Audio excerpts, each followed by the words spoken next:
Laffey. He joins us at SteveLaffey.com. Steve Laffey, good morning to you, sir. How are you?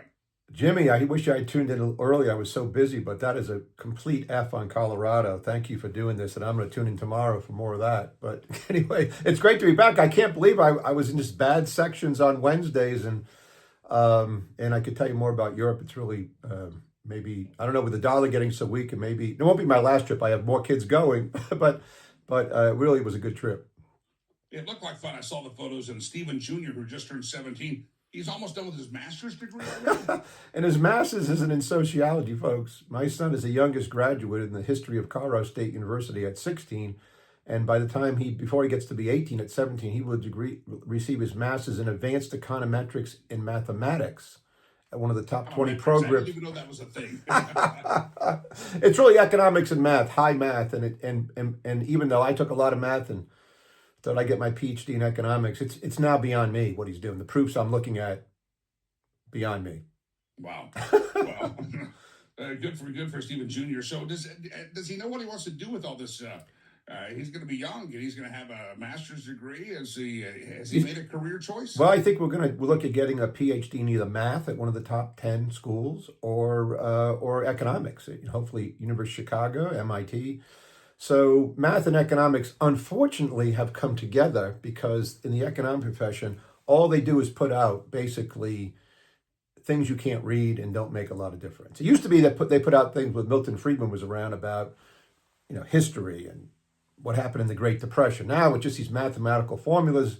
So he'll get one of those and then maybe head over to Rodeo Drive to work at a venture capital place, associating himself with Stanford at the age of 21 or something. He's really a true protege. In the real sense of the word. So we're very blessed, and we thank God for it every day that he's doing so well. Let me ask you, as a parent that since your kid, obviously you had to trust CSU. He's over in Europe getting his economic metrics degree. He's going to. You ever worry that they're going to indoctrinate him to have a different worldview than what the Laffey family stands for? He's going to have some strange view of economics as opposed to what their best view is? No, because I don't let the kids leave until they've been homeschooled by me. And even the 5 kids who went to Colorado State University, two will graduate next week. One with a 4.0 average on her way to Rwanda in the Peace Corps, and will come visit you before she goes to law school. She's a true, and one over to Paris and Lyon to get her advanced degree in hospitality management, the 4th best place in the world. But the answer is no. With the 5 that actually been raised in this house through 4-H, through church, they don't leave. And another thing about education, and I tell this to people all the time, we talk, but my kids don't stay at CSU in a dorm. Yeah. They're home. We live here because they come home every night.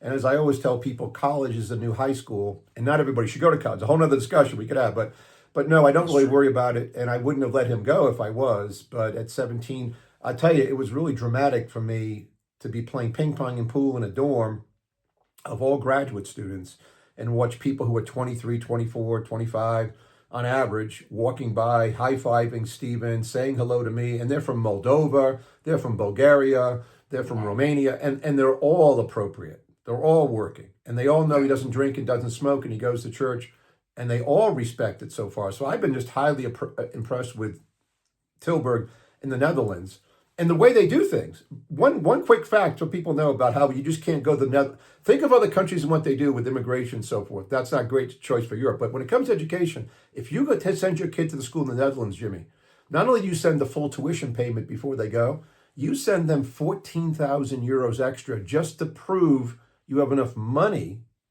to stay there for a year. Then they send, after he matriculates, they send back the 14,000 euros. You have to prove you can't be on welfare walking around getting food stamps. I liked it, actually. So anyway. Yeah, what a concept. What a concept. All right, speaking of schools and education, you graduated from Harvard. You often say it was a business school. That's different than the rest of the campus. Last week or so, these Ivy League schools, Columbia's come under attack. You start the anti-Semitism that's happened there. Yeah. And then President Trump last week said, Harvard, we're going to take your tax-exempt status away. Give me your thoughts on this. I still wonder why these Ivy League schools with billions of dollars of endowments are getting any government money for research or whatever. Yep. But give me your thoughts on Harvard and the tax-exempt status and the battle with Trump. Well, it goes back to the same problem with Donald Trump. I agree with going after Harvard for a lot of things. My alma mater from business school, across the river, nothing to do with those clowns on the other side. So I said, we've been saying this for 12 years, right? Whatever.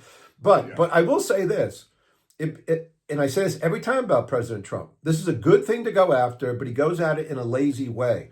It'd be far better to attack the 501c3 status in the tax code and go after that for everybody. Let me give you some examples, for example. It's not just, and I would have it this way, and I would make the number up again, we could change the number, but it is not a nonprofit when the chief executive officer or anybody makes more than, pick a number, $250,000. Even if it's a giant organization, people at nonprofits should be doing stuff nonprofits.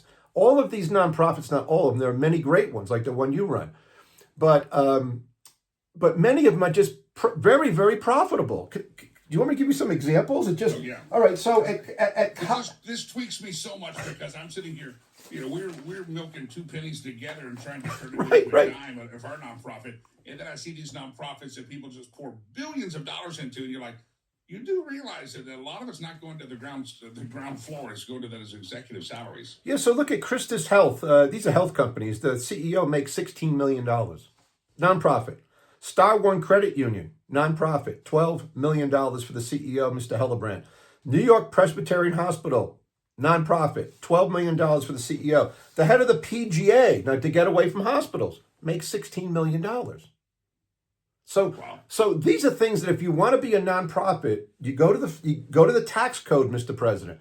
Change the rules, and how do you change them? By the way, back to PGA, Jay Monahan, I was wrong. He made $23 million last year. But just legislate explicit pay ratios. If you want to be more lenient than me, make it less than 0.1% to make it a ratio of the lowest paid person. Like the highest paid person at a nonprofit can make 3 times the lowest paid person. So at that hospital, lowest paid person probably makes, let's say at the hospital, it's 50 grand. I'm making this up, of a full-time employer, right? Then the top guy makes 150. That would strengthen the IRS enforcement. The word reasonableness needs to be changed to something else, right? With a stricter benchmark when it comes to pay. How about excise taxes on salaries above the threshold, right? If you want to make it nonprofit. So if you don't want to take away the nonprofit status, but that would apply to, and I know people won't like this because I'm conservative and a Christian, large churches. They seem to be very profitable. Some of these mega churches, right? Universities, healthcare companies, some of the ones I just mentioned. And there's hundreds and hundreds of these things, Jimmy, that are totally abusing the system. You want tax revenue? Change this law at the federal level, and it will be over for these people. And once again, don't do what Donald Trump did on even China when I've been trying to stop trading with them. You got to get people time. You got to give people time to get that stuff from the ship. They're working, they're selling a $400 item on Amazon. You got to give them a year to get out. You got to give Apple 2 years to get out. These kind of things you and I have been talking about. You can't do it overnight. So, but this is the problem. Who is actually going to the federal government and changing the law? Because once Trump's gone, these people are ripping us off at these hospitals. And we know it in a myriad of ways. But one of the ways is calling themselves a nonprofit. It is true, and I'm guessing that the reason that the Congress or whoever doesn't go to change the tax code is because, again, have the K Street lobbyists again saying, we can pick on Harvard, but don't pick on the hospital. I mean, come on, that's not very nice. And this is why, again, a very controversial thing to your audience. Trump is the inside guy. I'm the outside guy that they don't want in there. These are the things. This is the giant difference between someone like me who ran for president and got nowhere would do. This kind of stuff would end it. Why do you think, folks, that the tax code's not really being changed? It doesn't favor the middle class. It favors really rich people. So you're going to see even more things to confuse you. No tax on tips, no tax on overtime. All these things are preposterous, by the way.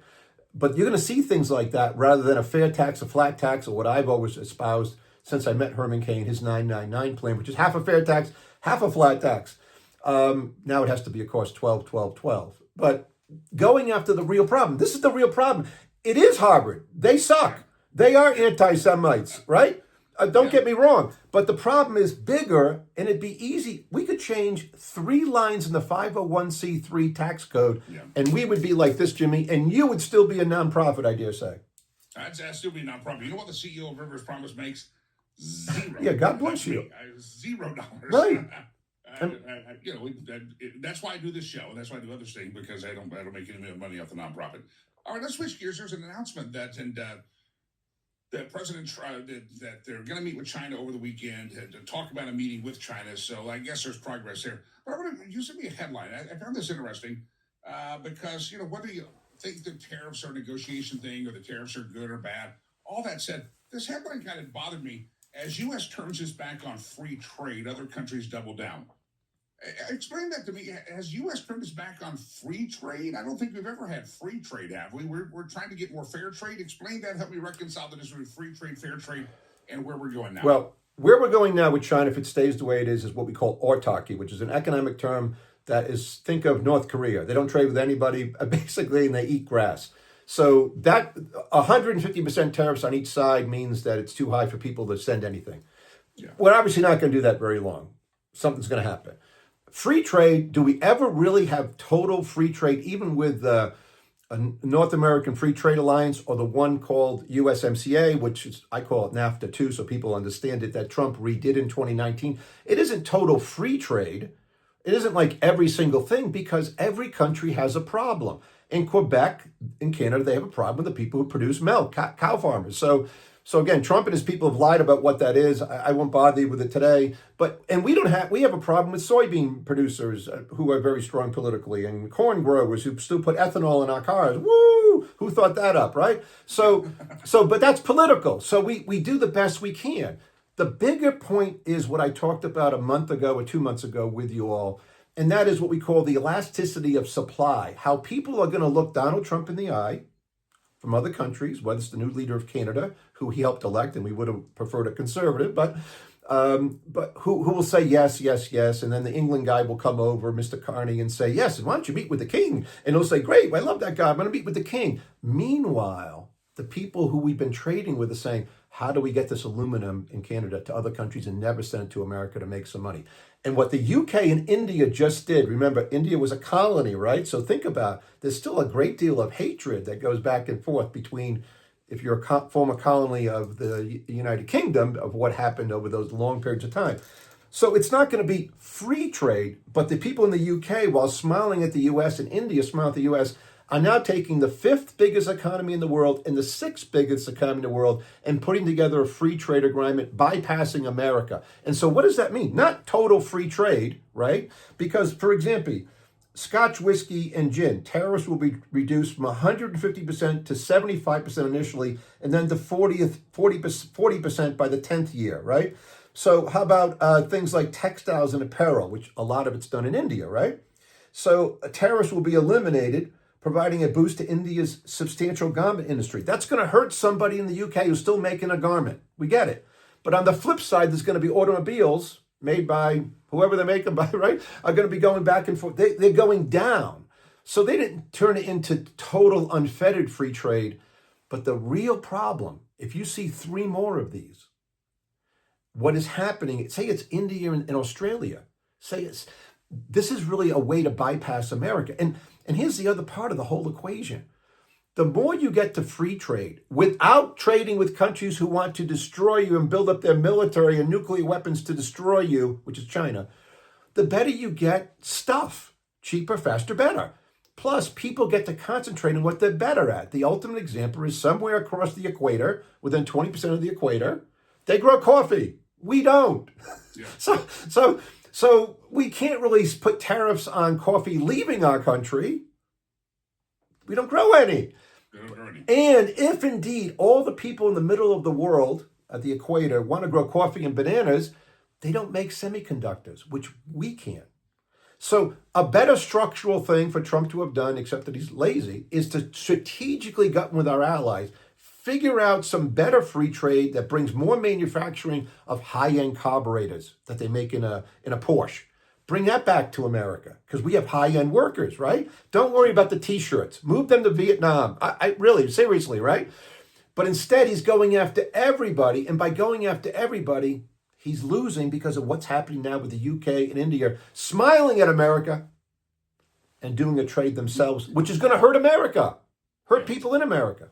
If you're listening to this podcast, now that we're a podcast, this airs later on iHeart, it airs later on Spotify. The voice you hear is Steve Laffey. If you're not seeing it, obviously you don't know who that is. SteveLaffey.com is his website, SteveLaffey.com. Steve, got about 60 seconds. I had a friend the other day say, what does this trade deficit matter? Who cares if we're sending less of our stuff over there as long as we're getting their cheap stuff? And I said, it's nice that they would open up some of their markets to some of our stuff, but that just shows the disconnect. People don't understand a trade deficit. Who cares? I get my stuff at Walmart.